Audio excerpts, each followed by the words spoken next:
Major news out of our nation's capital. The U.S. Army is cutting nearly 24,000 force members, which is close to 5% after falling short from recruiting. Officials say this will help the service fight in future wars. WRAL's Gilbert Bays is live at Fort Liberty. Gilbert, will this affect any soldiers there?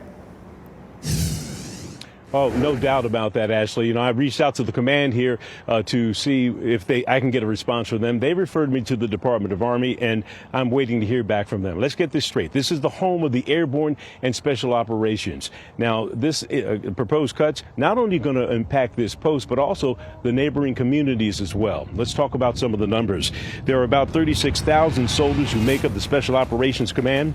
The plan would cut about 3,000 of those positions. The decision to make the cuts would reduce the size of the Army that grew during America's longest war in Afghanistan. It's also based on the Army's lack of ability to recruit soldiers into the ranks. The Army is allowed to have up to 494,000 soldiers. Currently, the active number of soldiers on active duty, 445,000. Under the new plan, the force would be reduced to stabilize to about 470,000 soldiers during the next 5 years. I had a chance to talk to Lieutenant General Donahue, who is the commander here of this installation, last week during a military media roundtable, and he talked about the future of the Army and this post. You know, so if you look at really the Chief Staff of the Army's priorities, right?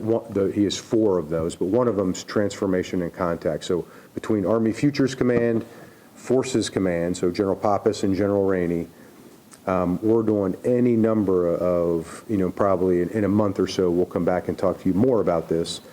But, you know, we are radically infusing these new capabilities into our formations.